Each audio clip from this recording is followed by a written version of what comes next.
Hello guys, Assalamualaikum. Welcome to my new video. Today I'm going to say you about adjective.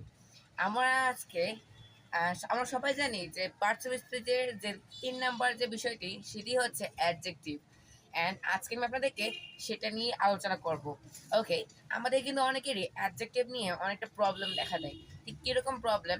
Adjective কোনগুলো নিয়ে আমরা সাধারণত যে জানি যে অ্যাডজেক্টিভগুলো হচ্ছে গুড, ব্যাড, নটি ইত্যাদি।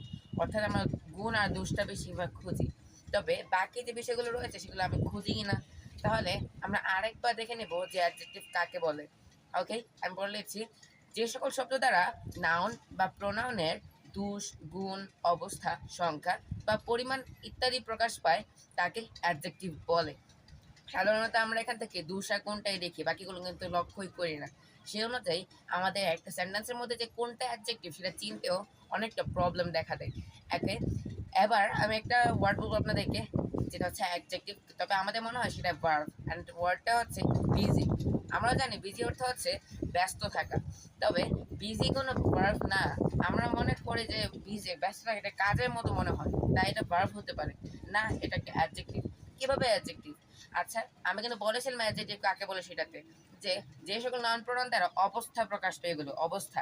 অ্যান্ড দেখেন একটা অবস্থা প্রকাশ পাচ্ছে, যেমন Fahim is busy now, Fahim এখন ব্যস্ত আছে, তার সে একটা অবস্থায় আছে, সে একটা পরিস্থিতিতে রয়েছে, সুতরাং এটা হচ্ছে একটা অ্যাডজেক্টিভ।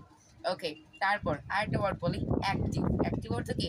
সকর্মক, অর্থাৎ সকর্মক অর্থাৎ বেশিরভাগ কাজ করে এমন বোঝায়, বা খুবই কর্মঠ এমন বোঝায়। ওকে, এখানে আমাদের মনে হতে পারে কর্মঠ অর্থাৎ অনেক কাজ করে, এটাও ভার্ব, বাট না, এটাও ভার্ব না, এটা হচ্ছে অ্যাডজেক্টিভ। কিভাবে? এটাও কিন্তু একটা মানুষের অবস্থা প্রকাশ করছে, যে হাউ ইজ ফাহিম, ফাহিম কেমন? তো উত্তরটা হবে ফাহিম ইজ অ্যাক্টিভ, ফাহিম খুবই সকর্মক। এখানে সকর্মক অ্যাডজেক্টিভ হিসেবে ব্যবহৃত হয়েছে এবং এটা ভার্ব হবে না, এটা হচ্ছে অ্যাডজেক্টিভ। ওকে, এখন আমরা যাব সংখ্যাতে। আমরা কিন্তু পড়েছিলাম যে সংখ্যাগুলো কিন্তু অ্যাডজেক্টিভ আওতায় পড়ে। যেমন how much students are there in the class, ক্লাসে কয়জন স্টুডেন্ট রয়েছে? উত্তরটা হবে there are 25 students in the class, অর্থাৎ এখানে 25 জন স্টুডেন্ট রয়েছে। এখানে 25 যে কথাটা সেটা হচ্ছে অ্যাডজেক্টিভ, অর্থাৎ 25 এটা হচ্ছে একটা অ্যাডজেক্টিভ। কেন? কারণ এটা একটা সংখ্যা, সংখ্যা প্রকাশ পেয়েছে তাই। ওকে, এবার যাবো আমরা পরিমাণে। আমরা মনে করি একটা শার্ট কিনলাম একটা শপিং মলে গিয়ে, শার্ট কেনার পরে আমরা জিজ্ঞেস করলাম দেখ হাউ মাচ ইজ ইট, এটার দাম কত, এটা কত টাকা, ঠিক এমন। তাহলে আনসারটা হতে পারে ইটস 2500 টাকা, এটা হচ্ছে 2500 টাকা। এখানে 2500 যে কথাটা আমাদের মনে হতে পারে সেটা সংখ্যা, হ্যাঁ এটা সংখ্যা ঠিকই, বাট এটা সংখ্যা অর্থে ব্যবহৃত হয়নি, বরং